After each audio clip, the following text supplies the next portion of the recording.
When traveling out and about, if I see a thrift store or a flea market, I always look because you just never know what you're going to find. In one thrift store down in the Canal Street, I found this beautiful tweed skirt. My guess is it's probably from the 50s, judging by the construction and the zipper. But it was the pocket detail that so impressed me. I bought it and brought it back to my studio to figure out how it was made. My research bore fruit, and this is the pocket that I constructed, decoding the information from the skirt. There were a couple of things I changed, but really it's quite the same. Now, after I got this done, I thought, you can vary it because you don't have to copy it exactly. So I created this. They both construct the same. The pattern making is just a little bit different, but here you have a theme and variations. 1, 2, and the original. So that's why I call this class Tab Pocket Theme and Variation. Let's get busy. I have the skirt here, and I have my initial research. So to talk about what I found is that the opening from here to here is 5¼ inches. This is 1.5 to 2 inches high, and the total from here to the end here is 10 inches. So the two pieces I need to generate are the welt unit and a pocket bag. So I will show you how I did that.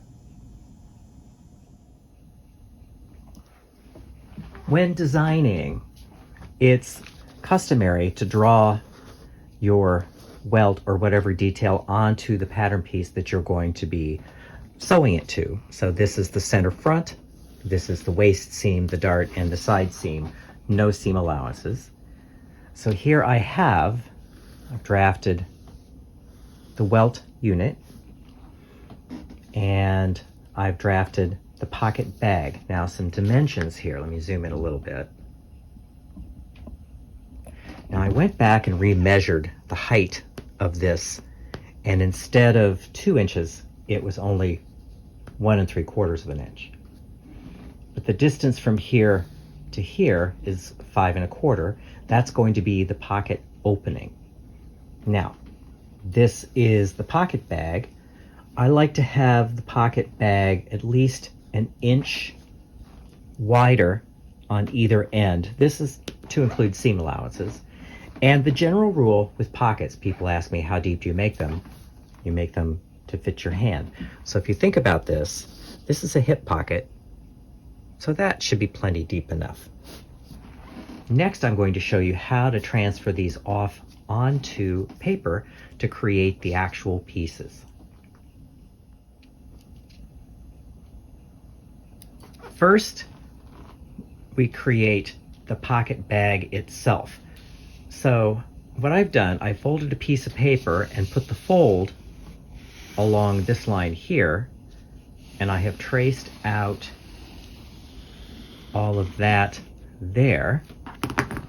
So what that's going to look like, this is 1/2, and then when you unfold it, you have the entire pocket bag, front and back. So your pocket bag in this particular operation is going to be cut as one piece instead of two. Next, the welt.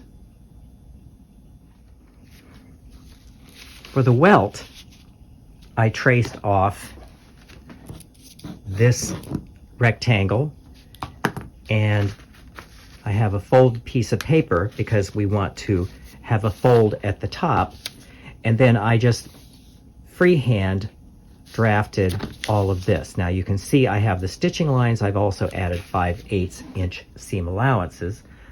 So I traced all of this off. So here, we have the entire pocket welt piece with the seam allowances included. Now that we have our pattern pieces, let's make our sample. Here I have all of the pieces cut out. I have the fabric that we're going to be setting the welt into. As you can see here, I have marked tailor's tacks. I have cut out the pocket welt itself. I have also cut out just the inside so that this will fuse on there and not thicken the seams. Now down here, I made my life easier and cut this on the fold. So one other thing that I did off camera is I prepared the back. Now, this is 3 inches high by an inch longer on either end than the welt unit. So our next step, which I will do off camera, is I want to fuse this to the welt unit. I will go off camera, fuse it, and return. I have fused the fusible to the wrong side of the welt unit. Now notice I have matched the notches with this line here. Those notches are going to be important later. I have also pressed the pocket bag right sides together because we want this particular crease. That is going to serve as a marking line when we sew the welt unit to the pocket. Next, we want to sew the welt unit. Now, I want to show you a little trick to turn crisp corners. So what I'm using here is a double strand of the Mara 30 or any other top stitching thread. Normally I would use the same color as is in the machine, but I wanted something for contrast for demonstration purposes. So what I want to do is just inside this corner, I want to sew a little loop. So that you're going to see it right there. Now I'm going to turn it over. This is where we thread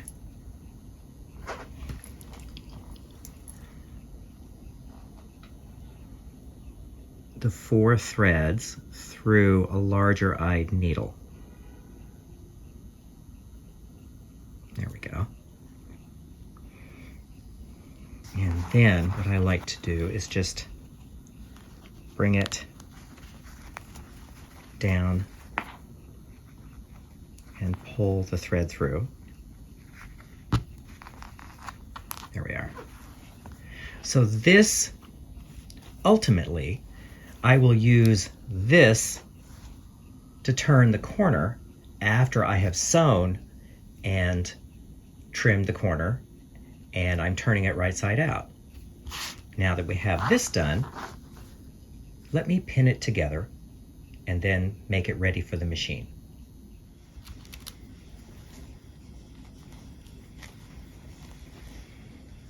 Okay, what I have done here is I've matched both of these notches down here because we're going to start sewing here, sew to here, over, and down. So let's go to the machine and sew.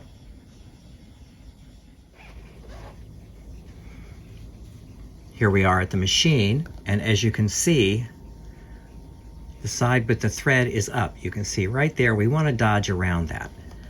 I'm going to start, we're sewing a 5/8 of an inch seam. So I'm going to start with the 2.5 stitch, back tack,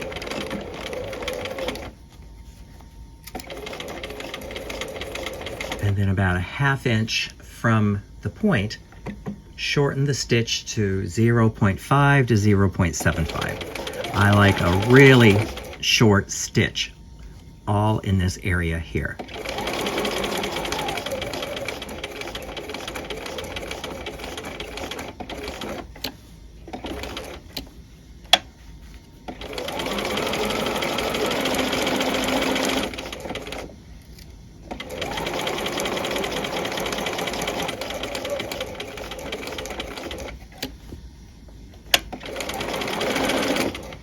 Now that we're around here, we can lengthen the stitch back to 2.5 and sew to the end.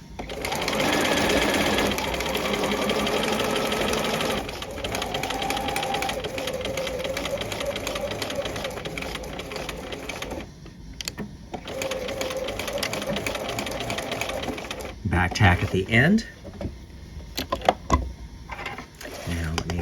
Show you the results. Now obviously I'm using contrasting thread because this is a demonstration. You would color match your thread. I know I'm stating the obvious, but there you have it. So next we want to go to the pressing table. At the pressing table, first thing,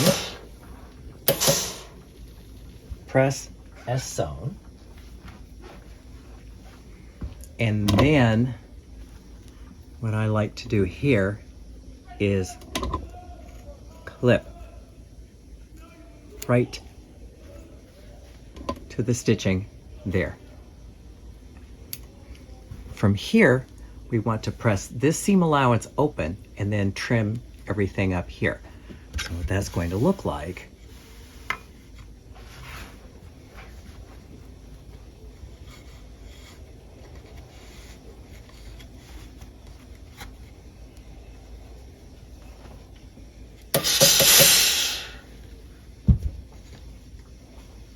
and if you can slide this all the way back, all the better. So now that I have this sewn, I want to go back to the machine and sew the end, and I will bring that right back. We've sewn it at a 5/8 inch seam allowance. We've sewn it with the standard 2.5 stitch. Now I want to clip that corner and then press open on the point presser. Pressing these open makes it much easier to get a better press when you're turning everything right side out. Okay, next, trimming. Now trimming, we want to grade the seam allowances, and this is where my dyslexia kicks in. So what I do here is I turn this right side out, and I know that this is going to be the face. So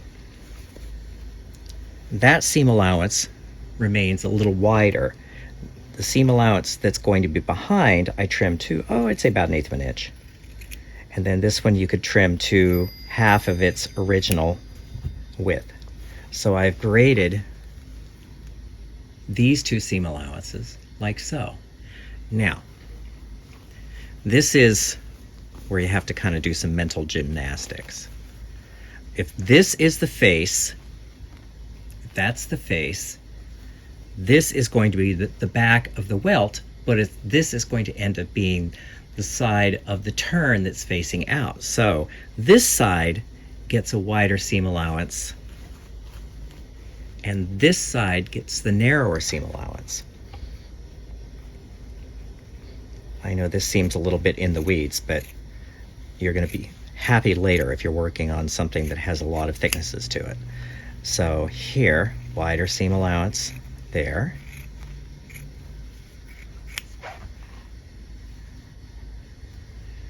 And then clip right to those stitching lines. This is why I like a very short stitch. That way you can clip and remove quite a lot of bulk. So let me just zoom in here and show you. And again, there's the thread that we're going to be turning this through to the right side. So the next step will be turning this right side out. This end is fairly easy. You're just going to take this, turn it through, use the point turner, and turn that like so. Now this end takes a little more massaging. So what I like to do is hold it, get it so it's a little more in a tube rather than flat, and then coax the point down as much as I can to get it started. And then this is where you use the heel of your point turner and you start to turn this. There we go. It takes a moment or two for it to start wanting to turn. And so what you try to do is get it to the point where you can get hold of this. Then you take this out and, oops, sorry. There we are, ta-da. Okay, now before we use this little thread loop, we want to use the point turner as best we can to get everything turned crisply. So I'm going to work on these corners, that corner there, and then this corner here. There we go. And you can give this a little nudge.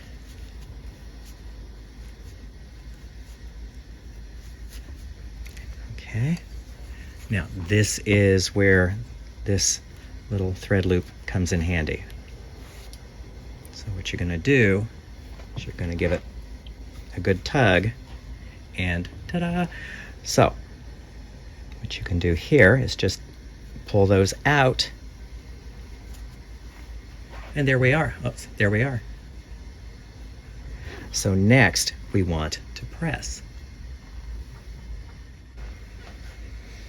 Now pressing, I like to start by pressing this portion here. So you want to line up the two cut edges down here. And press.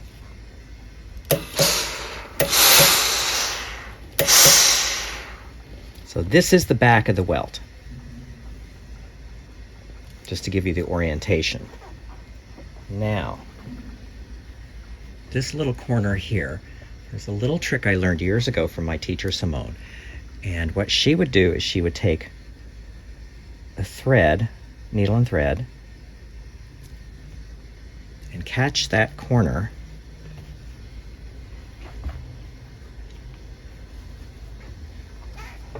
and pull and press at the same time.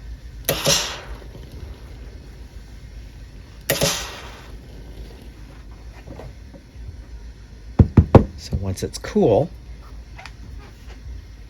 you take it out and you have a nice square corner. So pressing this portion, this is the face. This is going to turn over like so. So this will be the back. So I like to work from here back to the point.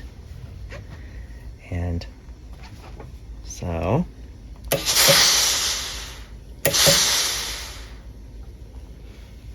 and again with the needle and thread,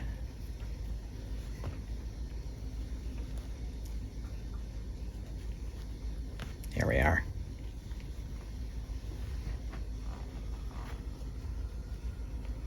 A little bit fiddly, but there we have it. Ah, there we go.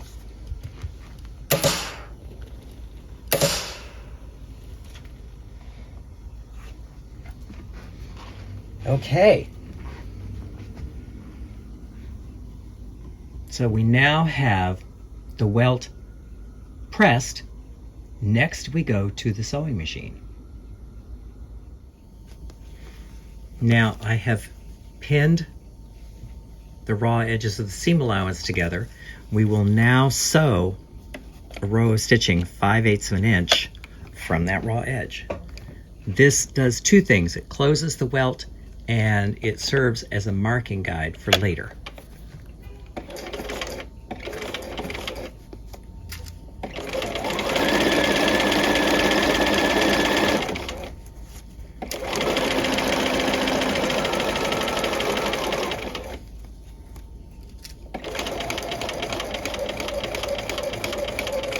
Now when we come up to this point here, just watch carefully.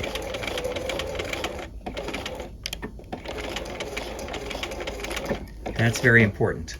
You really want to make sure that that's all tied together. That way it's not going to hang you up later. Now let me just show you the results here. I would trim that little thread later. This we trim. So, our next stop, the work table. Back from the machine, we next need to trim this seam allowance down to 3/8 of an inch.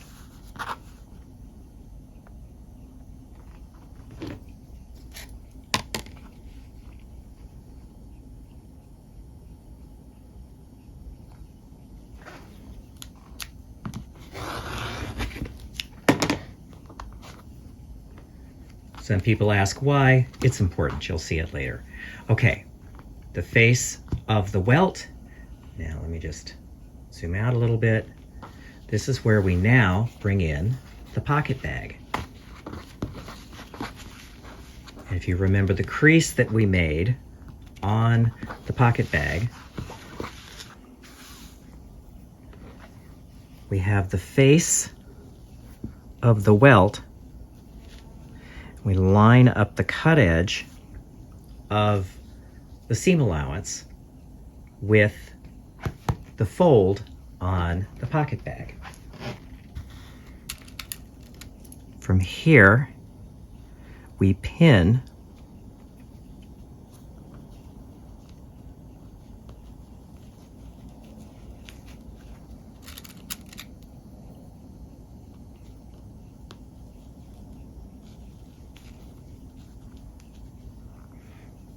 and now we will take this to the sewing machine. Now this particular step is extremely important. You can see there is the folded edge of the welt. And so before I even start sewing, I'm going to shorten the stitch down to 0.75. You want a short stitch. And now zoom in here. Notice what I'm doing. I'm not putting the needle in just yet. I'm just bumping the folded edge of the welt up against the needle. Then the needle goes in and the foot goes down. And you're going to start and you're going to sew with the extremely short stitches, 0.5 to 0.75, for, I would say, 1/2 inch to 3/4 of an inch.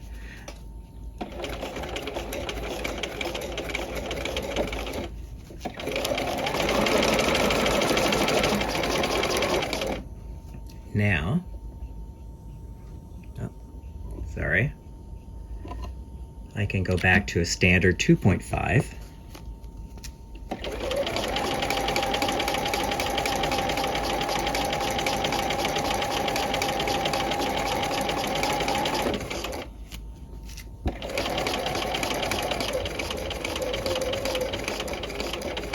Now you notice there's the inch on either side. This whole welt unit is centered. Now I'm going to shorten this back down. So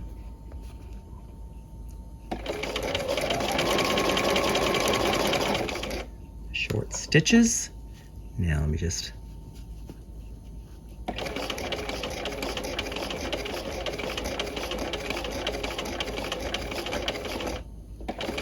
and you stop right there, right on that cut edge. Don't go any further. These two ends of the stitching are going to be the markings for when we set this into the body. So let me show you the results.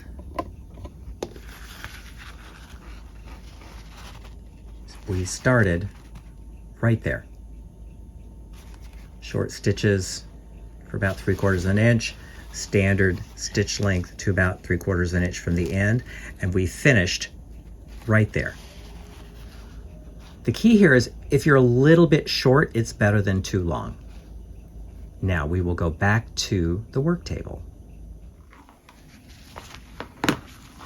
So here we are, back from the machine.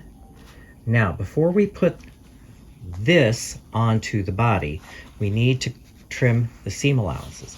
Now, I like to fold the pocket bag out of the way. You don't want to clip into the pocket bag. You just want to cut the seam allowance. Now, the trick here is a steep angle.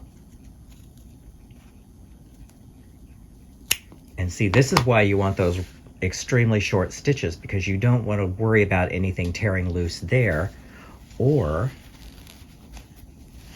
here.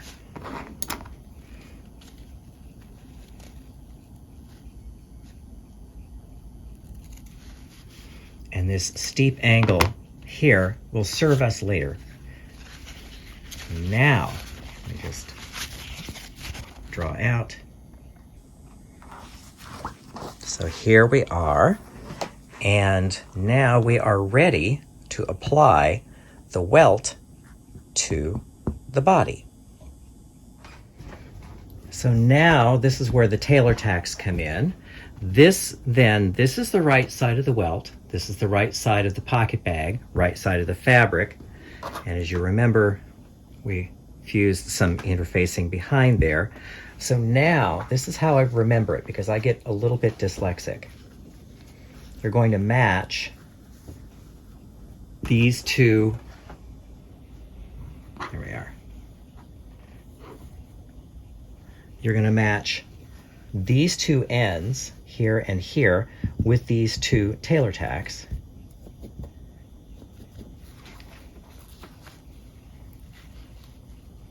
There's one. There's the other. Yeah, there we are. Okay. So now what I like to do first, and then I'll explain. Put a pin here. Put a pin here.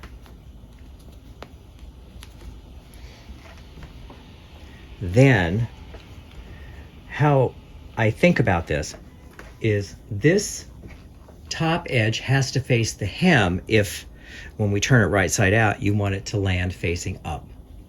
So that is how I think about it.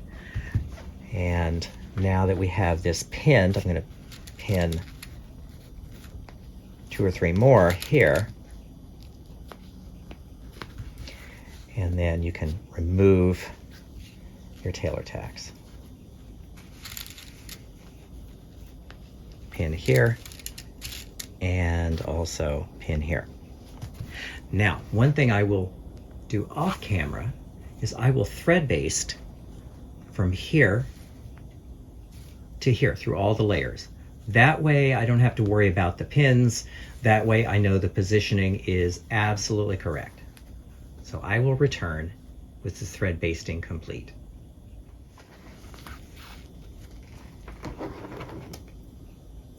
Okay. Thread basting is sewn. That's what it looks like from the reverse. Our next stop is the sewing machine. As you can see, I'm using my generic adjustable zipper foot, and you're positioning the needle. You want the needle to be ever so slightly just inside that edge, like so. And for the first pass, because we're sewing this opening in 2 different steps, on the first pass, the needle is to the left of the foot. So what that's going to look like I'm using blue thread here just to begin. So this is, you can see here the thickness. There's the welt. And I want to start roughly halfway in. So you want the foot to rest on the welt. So the welt is to the right of the stitching and the foot is to the right of the needle. So now I'm going to start with a standard 2.5 stitch. And when we sew, we want the stitch to be just to the right of the existing stitching. So the existing stitching will fall into the seam allowance. We sew.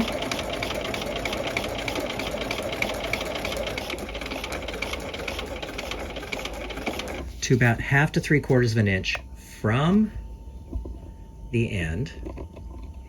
Then you want to shorten the stitch length to 0.5 to 0.75. And you sew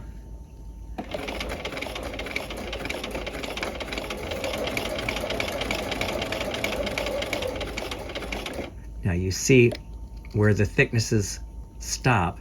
That's why I have the stiletto. You want to stop the stitching right at the point of that stiletto. And if you stop a little short, all good. One more stitch, there we are. Then you turn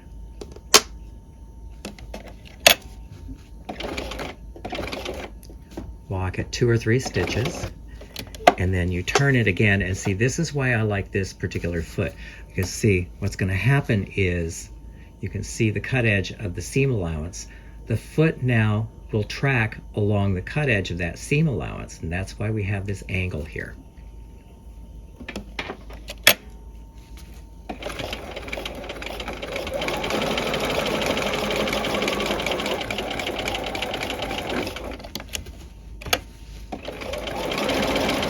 So once we come around about 1/4 of an inch in, we lengthen the stitches and we come back to the middle.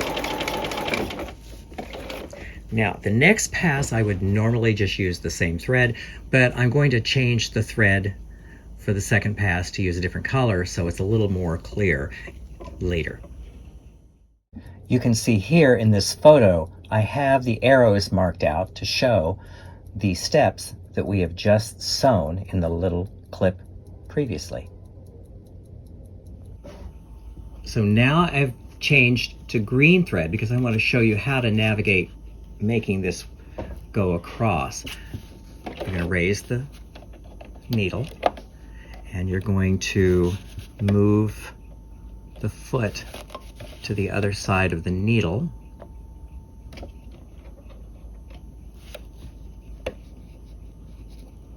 There we go.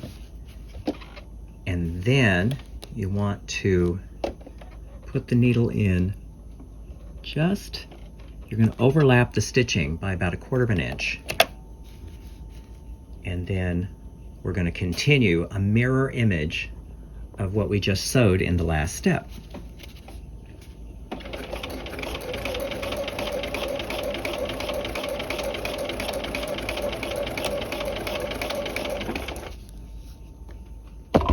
Sorry. So about 3/4 of an inch from the end, you shorten your stitches to 0.5 to 0.75. And this right here, you want, especially on this side, this is the one where you have the folded edge. It's better to be a little short than a little long, but what that's going to look like.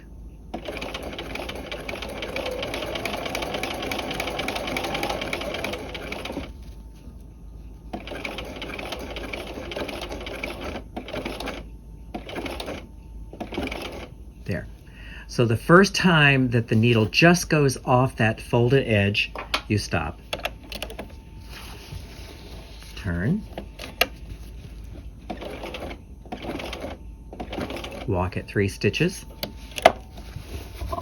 And again, the foot will track along the seam allowance.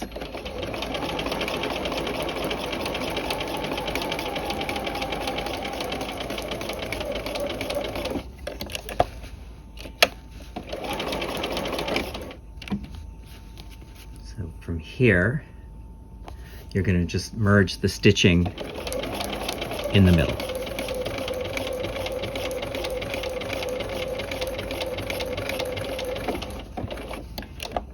So let me remove everything from the machine, give you a good look.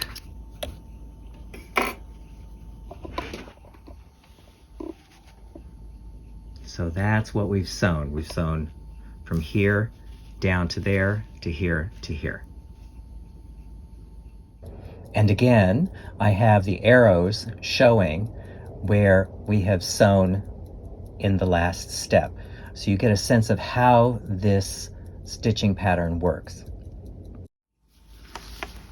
So we can remove our pins and go to the pressing table. So here we are at the pressing table. Now, before we do any trimming, I talk about this a lot. I think it bears repeating. This is what's called the Ginger tailor point. Now what you're seeing here, you have two bevels. This is a steep bevel because this, from this surface to the edge, is wider, and this is a flat bevel because this edge to the edge it's narrower. So now this is called a knife edge. What a knife edge does is it gets you into the fabric, and then you turn the scissor over and you open. Understanding that, I'm going to show you how to open the pocket.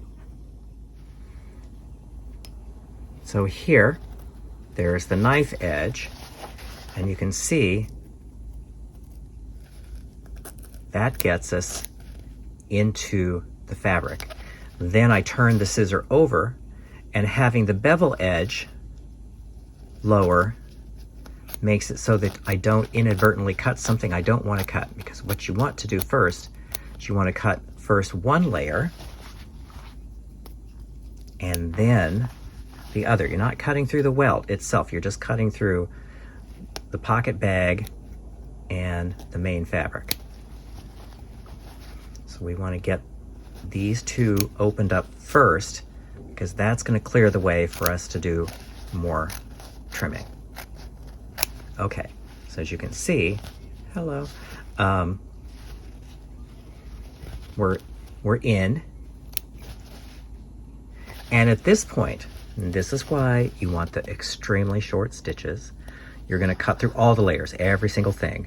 You're going to cut from here, and you sneak up on it. Don't feel like you have to do it all in one lunge. Cut right to, not past obviously, right to that row of stitching, and that's why you have short stitches, so that you don't have to worry about them pulling loose. Now let's do the other end. Now I always like to keep my fingers right below it so I don't inadvertently cut something that I don't want to cut. So again, you sneak up on it. This is why you want extremely good scissors, and that's what these are. Okay, and if you have little extra bits of seam allowance in here, no harm, no foul, you just take those out. And then you make a little clip here through all layers. Okay, so now this is where I scorched the table. Now, to turn it right side out,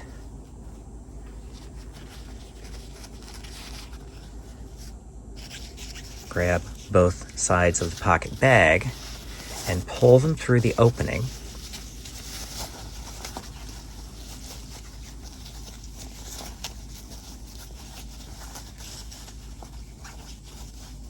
Oh, there we are. Voila. So let me turn this way. And see right there, You see a little bit of it because of the orange stitching, but we're going to be pressing in a moment, so no harm, no foul. So next is the pressing. So first, let me turn this over so you can see from the back. Because what we've done here, and you'll see it more after we've pressed, we've created a faced opening all the way around. So all of the seam allowances press towards the bottom. So how that works is you put the work on the toe of the sleeve board.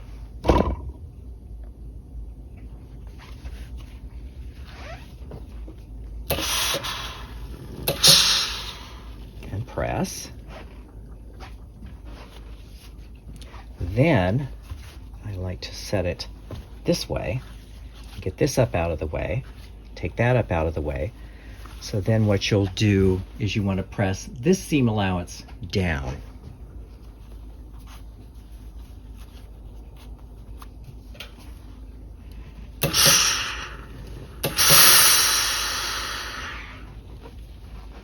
Now once you've pressed that down, then you can bring this part of the pocket bag down. Press that into position. So you can see better now the faced opening. So you don't have any weird little triangles that just have to hang out by themselves. So then this is going to come here. I like to give it a little pull this way and flip it back over.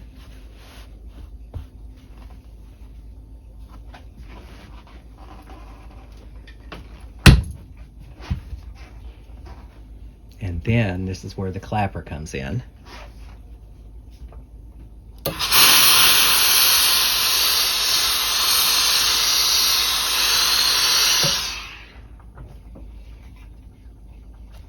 Give it a good press. Now some people ask, why the clapper, why wood? Wood is a natural substance. So the object in pressing is putting in heat and moisture to soften the fabric and then drawing it out with the pressing tools. So is that not a thing of beauty? Okay, so now our next step here, I like to fold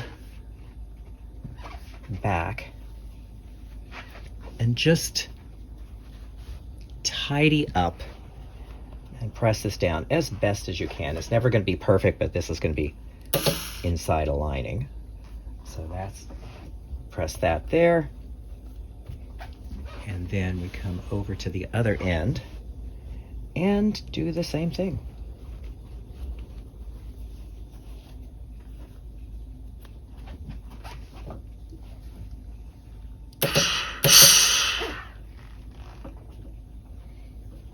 Voila. So here, we're ready to go back to the work table because what we want to do next is to pin and sew the pocket bag. So let's just admire it for just a moment here.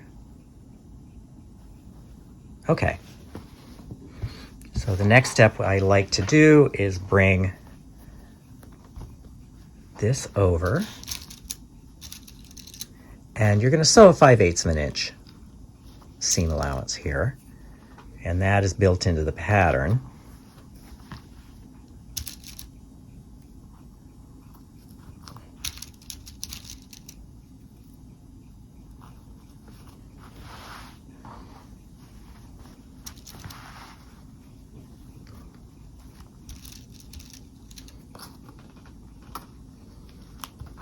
So really,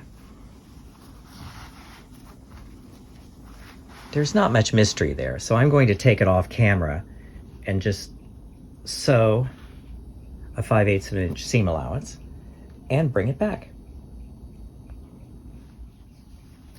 So here, the pocket bag is sewn, and I just like to finish it with a pinking blade much prettier, and it makes it flatter. Now notice I turn the work as well as the blade. I find this gives a better cut. You don't get skips quite so readily. The other thing is you want to make sure that the blade is 90 degrees to your cutting mat. You're going to get a better result. So there we are. Now, we have one more, well actually two more things. We want to sew this end in place. I've pinned this end up. Now I like to sew this from the back. This is what's called a cross stitch. You can see there's the edge of the welt. I like to sew just behind that because the object here is you don't want to see these stitches from the front. And the stitch is 90 degrees to the line of travel. And you're catching everything but the front layer. So if you can catch both seam allowances, all good. And these stitches are about 1/4 of an inch apart. Notice I'm using a double thread. I want this to be strong. I don't want this to tear loose over the life of the garment. You could also sew it by machine. I'm not wild about that. In the original, they've sewn it by machine, and it's okay. So now when you get to the top of the welt, you stitch it at least once or twice, because you want strength right there. That's the point of stress. And then you go back down through the same stitches. So it makes a cross stitch. That's why they call it the cross stitch.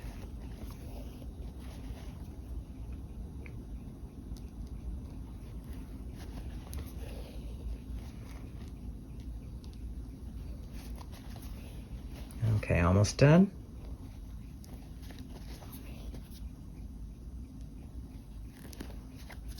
Here we are. Let me trim the thread.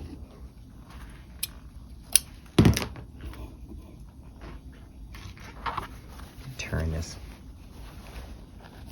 like so. And you'd have to really tug on it to see those stitches. So that's what it looks like from the back. Okay, now this is the decorative one, because this then folds like so, as you remember from the original. So let me go get some chalk and I'll show you how to do it. So the trick here, this is the end of the welt. So this is roughly 45-degree angle. So what I like to do first is figure out where that's going to fold.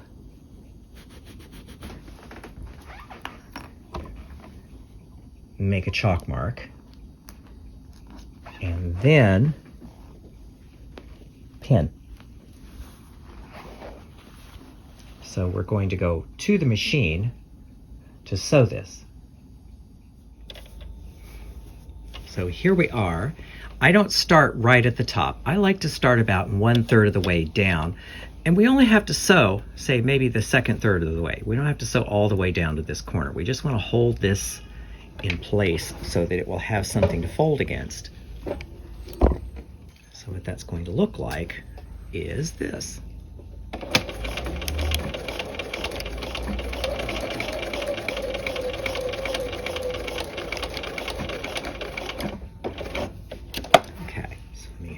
Take this out of the machine and show you the results.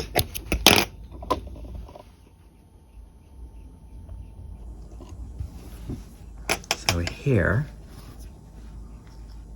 trim these threads. So there's the row of stitching, and to finish it up, we're going to go over to the pressing table. So here we are, and the first thing, get rid of the chalk mark so you can actually see that row of stitching. You would color match that to the fabric, of course. And so then you just want to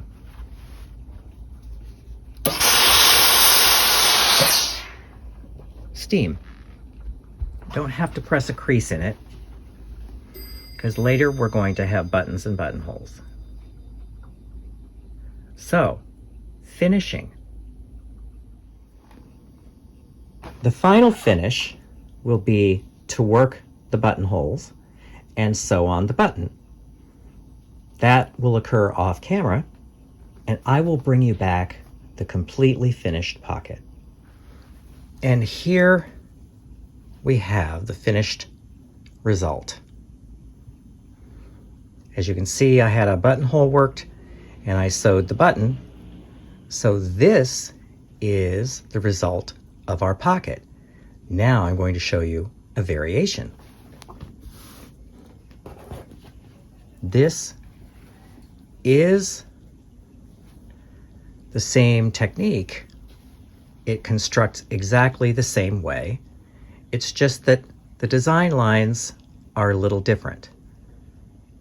I will show you the pattern making. Going back to our original draft, really what you can see here is it's just design lines. So I've started at this point and I've decided on an angle this way. So this here is this pattern piece here. When you unfold it with the seam allowances added, you get the welt. And this here, when you fold a piece of paper and trace everything out, you have your pocket bag. So here, just zoom out here. So really, as you can see, it's just the design lines that change. The construction remains the same.